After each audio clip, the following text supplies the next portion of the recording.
5 বছরে প্রায় 3.5 কোটি টাকা কোথায় গেল? তার জবাব মানুষকে দিতে হবে। মানুষ তাই জবাব চাইছে। এবং জবাব চাওয়ার দাবিতে এই যে আমাদের 29 এপ্রিল 15ই বৈশাখ খানাকুলের মানুষ একদম বাক্সকে ভরিয়ে দিবে, আশীর্বাদে ভরিয়ে দিবে, ধুলা ফুলে একদম বাক্সকে পলাশ ফুলকে খানাকুলের চারিদিকে ছড়িয়ে দেবে। সর্বোপরি আজ কর্মী সমর্থকদের উচ্ছ্বাস কতটা দেখছেন? ব্যাপক, মানে যতই বলি কম বলা হবে, ব্যাপক উচ্ছ্বাস। আপনারা দেখলেন, আপনারা বিভিন্ন মিডিয়ায় দেখবেন কিভাবে সারা রাস্তা প্রখর রোদে মানুষ নাচতে নাচতে আনন্দ করতে করতে সুশান্ত ঘোষের বিদায় জানাতে জানাতে আগামী পলাশ রায়ের পলাশ ফুলকে আগমন করার জন্য আরামবাগে পৌঁছে গেছে। তাহলে তাকে ভোট না দিয়ে আপনাদের ভোট দেবে কেন? মানুষ জবাব দেবে। বিধায়ক বললে হবে? মানুষ তো বলছে 1% কাজ করেনি। অর্থাৎ মানুষ তৈরি রয়েছে মমতা বন্দ্যোপাধ্যায় উন্নয়নকে তার ধারাবাহিকতাকে বজায় রাখতে এবং আরও যে নতুন প্রকল্প করেছে সেই প্রকল্পগুলো আরও যাতে মানুষের কাছে এফেক্টিভ হয় তার জন্য মানুষ প্রস্তুত আছে।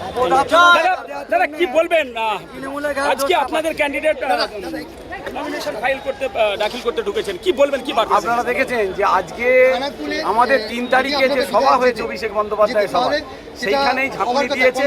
আজকে যে আমাদের একদম জনজোয়ার খানাকুল ফুটবল ময়দানে উপস্থিত হয়ে ঘণ্টেশ্বর মন্দিরে পুজো দিয়ে আমাদের প্রার্থী পলাশ কুমার রায় তৃণমূল কংগ্রেসের প্রার্থী, আজকে আমরা র্যালি করে আমরা কয়েক হাজার মানুষকে নিয়ে আজকে আমরা এসডিও অফিসে এসেছি নমিনেশন ফাইল করতে। মানুষের উচ্ছ্বাস আর আবেগ আজকের উপস্থিতি সেটাই প্রমাণ করে।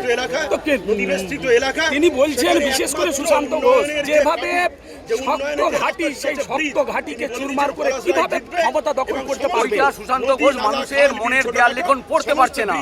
মানুষ সিদ্ধান্ত নিয়ে ফেলেছে পলাশ রায়ের নাম ঘোষণার সঙ্গে সঙ্গেই খানাকুলের মানুষ সিদ্ধান্ত নিয়ে ফেলেছে যে পলাশ রায়কে জিতাতে হবে। খানাকুলের অপশাসন থেকে মুক্তি পেতে পলাশ রায়ের বিকল্প নেই। পলাশ রায় জিতছে, পলাশ রায় জিতবেই। আপনি পলাশ রায়কে বিকল্প হিসেবে কি দেখছেন? কিসের জন্য ভাবছেন যে তৃণমূলকে আজ ভোট দিয়ে পলাশ রায়কে নির্বাচিত করবে? যত বলছে যে সুশান্ত ঘোষ 5 বছর একটা কথাই বলে এসছে, আমাকে কাজ করতে দেয়নি। ওনাকে যদি আবার জিতানো হয় উনি ওই কথাই বলবেন, এইটা মানুষ বুঝে নিয়েছে। তাহলে আবার 5 বছর এই কথাই শুনতে হবে, কোনো ডেভেলপমেন্ট হবে না। সেই জন্য আরও সিদ্ধান্ত নিয়ে ফেলেছে ভোটটা পলাশ রায়কেই দিতে হবে। অভিষেক বন্দ্যোপাধ্যায় খানাকুলে এসে তিনি ঘোষণা করেছেন যে সমস্ত কাঠের বাঁশের সেতু রয়েছে সেগুলো পাকা করা হবে। আদেও কি সম্ভব হবে বলে মনে হচ্ছে? ক্ষমতা এলে করবেন, প্রতিশ্রুতি পালন হবে মনে হচ্ছে? একটা জিনিস দেখুন, এই লক্ষ্মীর ভাণ্ডার কতজন পায়? তৃণমূল কংগ্রেসের সরকার যা যা প্রতিশ্রুতি, যা যা কথা বলেছে, একটা আপনি বলুন সেটা বন্ধ করে দিয়েছে, চালু করে বন্ধ করে দিয়েছে বা দেয়নি। মুখে যখন বলে গেছেন সেতু হতে থাকবে, কেন আমাদের মুচিকাটার ব্রিজ হয়নি, আমাদের মাইনানের ব্রিজ হয়নি? তাহলে বিধায়ক তো করেছেন। উনি যখন বলেছেন বাঁশের সেতু উঠবেই, আমাদের কংক্রিটের সেতু প্রতিটা খানাকুল বিধানসভা জুড়ে যত বাঁশের সেতু আছে সেগুলো চলে যাবে। উনি যখন কথা দিয়েছেন খানাকুলের মানুষকে, উনি কথা রাখবেন, এটা নিশ্চিত খানাকুলের মানুষ বিশ্বাস করে তৃণমূল কংগ্রেস। বিজেপি বলছে ক্ষমতায় তৃণমূল আছে, আরামবাগের এমপি হচ্ছেন তৃণমূলে, তারপরেও রামকৃষ্ণ সেতুর এই দুরবস্থা, তারা ইচ্ছাকৃতভাবে ওইটাকে ঝুলিয়ে রেখেছে। চাইলে করে দিতে পারতো, এখনো পর্যন্ত করলো না কেন? দেখুন, ওরা অনেক রকম কথা বলবে, ওদেরও তো কেন্দ্র সরকার আছে।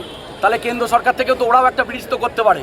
সেখান থেকে মাঝে মাঝে যাচ্ছে তো আবার রেল, ভোটের সময় নাকি রেল আসছে খানাকুলে শুনছি। 5 বছরের রেল আসলো নি, ঠিক কদিন আগে সার্ভে হয়ে গেল। অতএব ওদের বিশ্বাস করে না আমাদের রাজ্য সরকার উন্নতি যেমন করে যাচ্ছে, রাজ্য সরকারই উন্নয়নটা করবে। ওদের কথায় কিছু হবেও না, ওদের কথা কিছু কাজও নেই।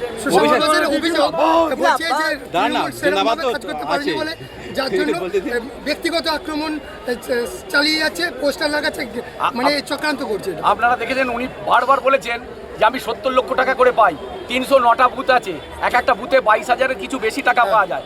আমি ধরছি 70 লক্ষ টাকায়, তাহলে 70টা বুথেতে উনি হাইমাস লাইট কিংবা সাবমার্সিবল বসাতে পারতেন।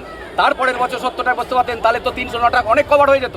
তাহলে উনি প্রতিটা গ্রামে খোঁজ নিন, প্রতিটা বুথে বুথে যে উনি একটা লাইট কিংবা একটা সাবমার্সিবল বসিয়েছি। ওনার যুক্তিতেই আসছি, 22,000 টাকা করে হলে 1,10,000 টাকা হয় 5 বছরে, তাহলে 1,10,000-এ একটা সাবমার্সিবল ট্যাঙ্ক হয়তো। তাহলে অতএব উনি তো প্রতি বুথে একটা করতে পারবেন।